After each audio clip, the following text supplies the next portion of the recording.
I remember the day as if it were etched into my mind, a moment frozen in time that spiraled my life into chaos. It started off like any other Tuesday, the sun filtering through the blinds of our bedroom, casting stripes of light across the sheets. My wife, Sarah, was still asleep beside me, her hair splayed like a halo around her head. I felt a flicker of warmth at the sight of her, a reminder of the life we had built together over the years. But that warmth was a cruel joke, a fleeting illusion that would soon shatter. I rolled over, reaching for my phone to check messages. That's when I saw it, a notification from Sarah's phone which lay unattended on the nightstand. A text from a number I didn't recognize, but the name next to it made my stomach drop. Chef Marco. The message was innocuous enough, just a simple "can't wait for dinner tonight, love." But the implication hit me like a punch to the gut. My heart raced, and my mind spun as I tried to convince myself that I was overreacting. Surely it was just a friendly message. But deep down, I felt the creeping tendrils of doubt wrap around my heart. I glanced at Sarah, still blissfully unaware, and then back at the phone. I needed to know more. I picked it up, my breath hitching as I unlocked it. The screen lit up with a barrage of messages, each one more incriminating than the last. They spoke of secret rendezvous, intimate dinners, and whispered promises. My world tilted on its axis, the floor beneath me crumbling away. I felt like a fool, a man who had been living in a dream only to wake up to a nightmare. Anger surged through my veins like wildfire. How could she? How could she betray our vows, our love, our life together? I felt a mix of emotions: betrayal, rage, sorrow. I wanted to scream, to throw things, to wake her up and demand answers, but I didn't. I just sat there, paralyzed with disbelief, my heart pounding in my chest. The moments ticked by in a haze. I couldn't focus on anything else. I was consumed by the image of her with him, this chef, this stranger who had invaded our lives. I could picture them together, laughing over shared meals, his hands brushing against her waist as he served her dishes he had crafted just for her. The thought made my blood boil. Eventually, I managed to pull myself together, but the facade of calm was just that, a facade. I slipped out of bed, my mind racing with thoughts of how to confront this betrayal. I needed to gather evidence, to know the full extent of the affair before I confronted her. I felt like a detective in my own life, investigating the woman I loved. I spent the day in a daze, my thoughts flickering between memories of happier times and the stark reality of betrayal. I recalled the little things, the way she would smile at me after a long day, the way her laughter filled our home with warmth. Now, it all felt like a cruel joke. How could I have missed the signs? Had I been so blind to her needs, so caught up in my routine that I hadn't seen the cracks forming in our marriage? As I prepared to gather evidence, a part of me still clung to the hope that I could confront her, that we could fix this. But the other part, the darker part, whispered of revenge. How could I let him get away with this? The chef, the interloper, had to pay for what he had done. I was determined to uncover the truth, no matter how painful it might be. And so the investigation began, not just into her betrayal, but into my own soul. I would find out the truth, and when I did, I would make sure there were consequences. The days that followed were a blur of confusion and heartache. I found myself in a haze, existing in a world where everything felt different, tainted by the knowledge of Sarah's betrayal. I had to gather evidence. I couldn't confront her without knowing just how deep this affair ran. I had to know if I was fighting for my marriage or simply chasing a ghost. I began my investigation quietly, slipping into the role of a shadow in my own life. I started by observing Sarah more closely. The small things that I had overlooked began to stand out: her late-night texts, the sudden interest in cooking classes, and her frequent absences during the week. I felt like a fool for not connecting the dots earlier. Each passing day added to my resolve. I needed to dig deeper. I decided to reach out to a mutual friend, Jenna, who had always been close to Sarah. She was the type of person who could read between the lines, and I hoped she could provide some insight. Over coffee, I casually steered the conversation towards Sarah, watching Jenna's reactions closely. "Have you talked to Sarah lately?" I asked, trying to keep my tone light. "Oh, you know how she gets," Jenna replied, taking a sip of her latte. "Always busy with her personal chef." They've been spending a lot of time together. The word struck me like a slap and I fought to maintain my composure. Personal chef, what do you mean? Jenna shrugged, seemingly oblivious to the turmoil brewing within me. She mentioned him a few times. I thought it was a little weird, but you know how she loves cooking. I figured it was just a hobby. A hobby. My heart sank. I couldn't let this slide. I needed to know more about this chef, Marco. I spent the next few nights researching him online, piecing together fragments of his life. He was a rising star in the culinary world, a man with charm and talent, and it made me sick to my stomach. I found his social media profiles, filled with pictures of exquisite dishes and glowing testimonials. The more I learned, the more I felt the urge to confront him. He had invaded my life, my marriage, and I couldn't let it go unanswered. But I needed to be careful. I had to gather enough proof before making any rash decisions. One evening, I decided to take matters into my own hands. I followed Sarah under the pretense of running errands. I parked a few blocks away from our home and waited, heart racing, as I watched her leave for what I presumed was a dinner with friends. Instead, I watched her walk straight into a trendy restaurant where Marco worked. My stomach twisted into knots as I observed their interaction through the large glass windows. They were laughing, leaning in close, sharing a bottle of wine. I felt like I was suffocating, each laugh ringing like a death knell for our marriage. I took out my phone and snapped a few pictures. I needed proof, tangible evidence that I could use against them, against him. The sight of them together ignited a fire within me, a mix of rage and heartbreak. I replayed the moments in my mind, our wedding vows, the promises we made to each other. I felt cheated not just by Sarah but by my own naivety. After what felt like hours, I finally left, my hands trembling on the steering wheel. I drove home, a whirlwind of emotions swirling within me. I had seen enough. Now it was time to confront Sarah. But I knew that wouldn't be enough. I needed to make sure Marco felt the weight of his actions. The next day, I reached out to a private investigator. I didn't want to leave anything to chance. I explained the situation, and he agreed to help me gather more information. I felt a strange sense of empowerment. I was taking control of a situation that had left me feeling powerless. As I waited for updates, I spent sleepless nights replaying every moment I had shared with Sarah. The laughter, the intimacy, the life we built together. It all felt like a cruel illusion, a mask hiding the truth that had been lurking in the shadows. I had to remind myself that I wasn't just a victim in this story. I was a man wronged, and this chef would pay for what he had done. With each passing day, my resolve hardened. I was no longer just a husband in love. I was a man on a mission. I would expose Marco for who he truly was, a homewrecker who had taken advantage of my wife's vulnerabilities. The investigation was far from over, and I was prepared to do whatever it took to uncover the truth, even if it meant tearing my heart apart in the process. The air was thick with tension when I finally decided to confront Sarah. I had gathered enough evidence to make my case. I could no longer sit idly by, waiting for the truth to spill out. The photographs, the messages, and the information from the investigator weighed heavily on my conscience, but I knew I had to do this. I needed her to face the reality of her actions, and I needed to know if there was anything left worth saving in our marriage.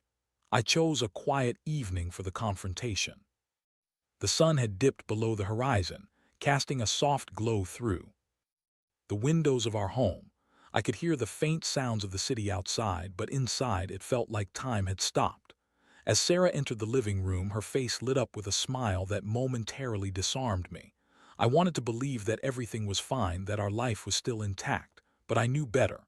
"Hey, how was your day?" she asked, oblivious to the storm brewing inside me. "Can we talk?" I replied, my voice steady but laced with an undercurrent of tension. Her smile faltered, and I could see the flicker of concern in her eyes. "Sure, what's up?" I gestured for her to sit down, my heart pounding in my chest. I took a deep breath, gathering my thoughts. I was about to shatter her world and mine in the process. "I found something," I said, pulling out my phone and displaying the incriminating text messages. Her eyes widened as she scanned the screen, disbelief morphing into panic. "What is this? Where did you get this?" she stammered, her voice rising in pitch.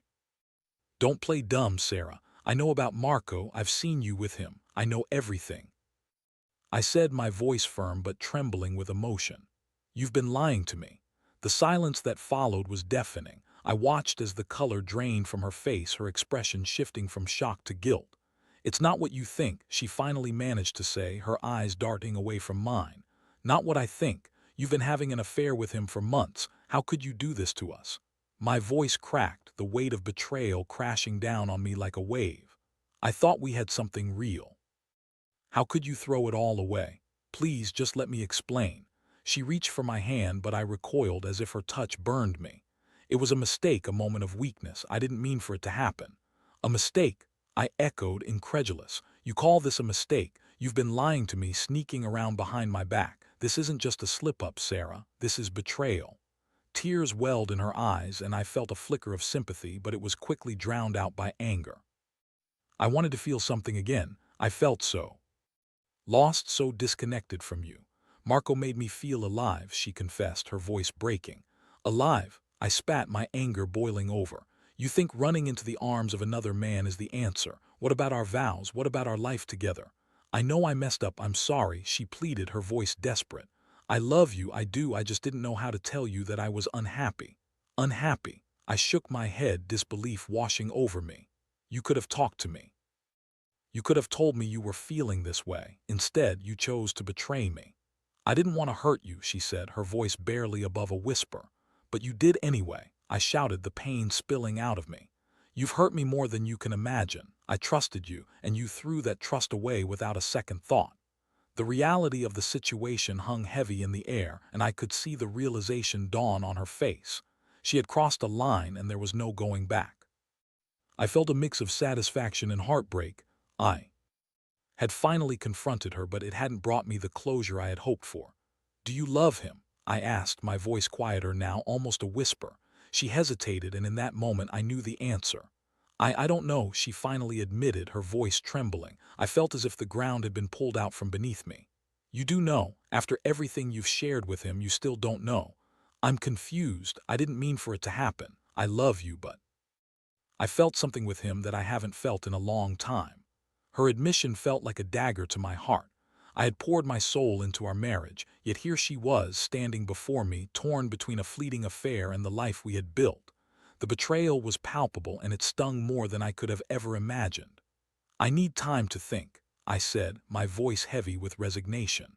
I turned away, feeling the weight of the world on my shoulders. You need to decide what you want, Sarah. I can't keep living like this. As I walked away, I felt a strange mix of relief and despair. The confrontation had laid bare the truth, but it left me with more questions than answers. I needed to regroup, to think about what came next. I couldn't let this go unanswered. Marco had to pay for what he had done, and I was determined to make that happen. After the confrontation, my world felt like a fragile glass teetering on the edge of a table. One wrong move, and it would shatter into a million pieces. Sarah was still in the house, but it felt like we were living in parallel universes, each of us grappling with the aftermath of her betrayal. I spent sleepless nights replaying our conversation in my mind, trying to make sense of it all. But one thought became clearer with each passing hour. Marco had to pay. I had seen firsthand the damage he had done, and I was no longer the passive husband accepting my fate. I was a man wronged, and I would not stand idle while this chef continued to roam free, charming other unsuspecting women with his culinary prowess and smooth words. I needed a plan, one that would not only expose him but also ensure that his career would suffer the consequences of his actions. I started by compiling everything I had gathered: the text messages, the photographs of Sarah and Marco together, and the evidence from the investigator. I wanted to create a narrative that would paint Marco as the villain he truly was. I envisioned a series of events that would not only ruin his reputation, but also leave him scrambling to salvage his career. I reached out to the private investigator again, explaining that I needed more information on Marco's professional life. I wanted to know who he worked for, any connections he had in the culinary world, and if there were any skeletons in his closet that I could exploit. The investigator assured me he would dig deeper, and I felt a rush of anticipation. While waiting for the investigator's findings, I brainstormed ways to execute my plan. The first step would be to gather enough dirt on Marco to make him vulnerable. I imagined scenarios where I could expose him, whether it was through public humiliation or by alerting the restaurant owner about his indiscretions. I could already envision the headlines. Rising chef caught in scandalous affair, clients beware. But I didn't want to just ruin his career. I wanted him to feel the same pain I felt. I wanted him to understand the mess he had created in my life. I thought about the people he worked with, the restaurant patrons who adored him, and I knew I could turn them against him. I spent hours crafting a strategy. I began to draft anonymous emails to the restaurant's management, outlining the affair in graphic detail. I knew that if I could get the right people involved, the fallout could be catastrophic. I could make Marco the laughingstock of the culinary community, and that thought brought me a sense of satisfaction. As the days passed, I felt a growing sense of empowerment. I was taking control of my life, and it felt good to have a plan. But there was a moral dilemma gnawing at me. Was I crossing a line? Did Marco deserve this level of retribution? I wrestled with these questions, but each time I reminded myself of the pain he had caused. The betrayal was not just a personal affront. It was a violation of the trust that had taken years to build. When the investigator finally got back to me, I felt a surge of adrenaline. He had uncovered some troubling information about Marco, previous complaints from clients about his behavior, whispers of inappropriate conduct, and even a few rumors about his temper in the kitchen. It was the ammunition I needed. I now had a weapon to use against him, and I was prepared to unleash it. I decided to take a methodical approach. I would start with the restaurant where Marco worked. I planned to send an anonymous email to the owner, detailing his affair with Sarah and including the evidence I had collected. I would make it clear that this was not just a personal matter. It was a matter of professional integrity. If Marco could cheat in his personal life, how could he be trusted in a professional setting? But I also wanted to ensure that my message would reach more than just the restaurant owner. I contemplated reaching out to food critics and bloggers, letting them know about the scandal. If I could get them involved, it would amplify the damage. Marco's reputation would be in tatters, and I imagined the look on his face when the consequences of his actions began to unfold. I spent hours drafting the email, carefully choosing my words to strike the right balance between professionalism and raw emotion. I wanted to convey the seriousness of the situation without making it sound like a personal vendetta. After several revisions, I finally hit send, my heart racing as I did. The moment was surreal. I felt a mix of exhilaration and dread, as if I had just stepped off a cliff with no idea if there was a safety net below. But I knew I had crossed a line and there was no turning back. I had made my choice, and I was prepared to face the consequences. As I waited for the fallout, I couldn't shake the nagging feeling of uncertainty. Would this truly bring me the closure I sought, or would it only deepen the wounds? I reminded myself that I was not just seeking revenge. I was reclaiming my power. I had been wronged, and now it was time for Marco to face the music. The days that followed my decision felt like an eternity. I had sent the email to the restaurant owner and a few influential food bloggers, detailing Marco's affair. With Sarah and the evidence I had compiled, I waited, a mix of anticipation and dread churning in my stomach. Would my plan work? Would Marco's career begin to crumble under the weight of his indiscretions? I occupied my time with distractions, work, visits to friends, and even the gym, but every moment was punctuated by anxiety. I kept checking my phone, waiting for notifications or calls, hopping for some sign that the wheels were in motion. My heart raced with both excitement and fear. I was no longer just a victim, but an architect of Marco's downfall. Finally, the first ripple of news broke. I received a call from the private investigator. "I've got some intel for you," he said, his voice low. "The restaurant owner received your email and has already initiated an internal review. They've put Marco on leave pending the outcome."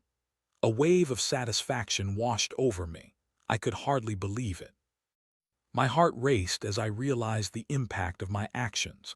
Marco was now vulnerable, caught in a web of his own making. The The thought of him scrambling to defend himself, to explain away his actions, filled me with a sense of vindication. But I knew this was just the beginning. I had to ensure that the fallout was extensive. I began to reach out to food critics and bloggers, subtly dropping hints about Marco's conduct without revealing my identity. I painted him as a man whose personal life was as chaotic as the food he prepared. My words were carefully chosen to provoke curiosity and suspicion. It didn't take long for the whispers to spread. I scoured social media, watching as posts began to circulate about Marco's sudden leave of absence. Food critics started commenting, speculating about his future in the culinary world. I felt a thrill at the chaos I had unleashed. It was intoxicating to see my plan unfold. Then came the moment I had been waiting for. A prominent food critic, known for his sharp tongue and influential voice, published an article detailing the affair. He wrote about how Marco's personal life had come under scrutiny, questioning his integrity as a chef. The headline was bold and unforgiving: Chef Marco's Personal Life, a Recipe for Disaster. I read the article with a mixture of elation and disbelief. It was everything I had hoped for and more. The comments section exploded with opinions, and I could feel the tide turning against Marco. People who had once praised him were now questioning his character, and I reveled in the unfolding drama. But as the excitement surged, a flicker of doubt crept in. Had I gone too far? I had wanted to expose Marco, to make him feel the pain he had inflicted on me, but was I ruining his life? I wrestled with my conscience, but each time I thought of Sarah's betrayal, the anger flared up again. I had to remind myself that this was not just revenge, it was justice. The following weeks were a whirlwind of news articles, social media posts, and public speculation. Marco's reputation was in shambles, and I could only imagine the chaos in his life. I pictured him, once confident and charismatic, now cornered and desperate. The thought brought me a twisted sense of satisfaction. Then came the final blow. A local news station picked up the story, and Marco was invited to give a statement. I watched the interview unfold on my television, heart pounding as he tried to defend himself. He looked disheveled and defeated, his charisma stripped away.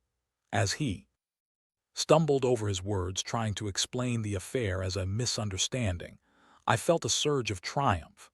This was the man who had invaded my life, and now he was being exposed for who he truly was. But then something unexpected happened. As the interview continued, Marco shifted the narrative. He began to play the victim, painting himself as a man caught in a whirlwind of emotions and poor choices. He spoke of the pressure of his career, the loneliness he felt, and how he had made mistakes that had cost him everything. The audience began to empathize with him. I could see the comments on social media shift from outrage to pity. People were expressing concern for his mental health, and suddenly I felt the ground beneath me shift. Had I miscalculated? Had my desire for revenge backfired? In that moment, I realized that I had not just wanted to ruin Marco, I had wanted to expose the truth and protect myself. But in doing so, I had created a narrative that could easily be twisted. I felt a pang of regret as I watched him garner sympathy. This was not the outcome I had envisioned. As the interview ended, I sat in silence, grappling with the consequences of my actions. I had wanted to reclaim my power, but I had unleashed a storm that I could no longer control. Marco was not just a chef. He was a man with his own struggles, and I had reduced him to a villain in my story. Would my actions ultimately bring me the closure I sought, or had I merely created a monster? I knew I had to make a choice: either continue down this path of destruction, or find a way to reclaim my life without dragging others down with me. I took a deep breath, realizing that the next step was crucial. I needed to decide how to move forward, not just for myself but for Sarah and for Marco. The consequences of my revenge were far-reaching, and I could no longer ignore the complexity of the situation. The days that followed Marco's interview were tumultuous. I felt as if I were caught in a storm of my own making, and the winds were shifting in ways I hadn't anticipated. My initial sense of victory had faded, replaced by a gnawing uncertainty. I had wanted to see Marco brought low to watch him suffer the consequences of his actions.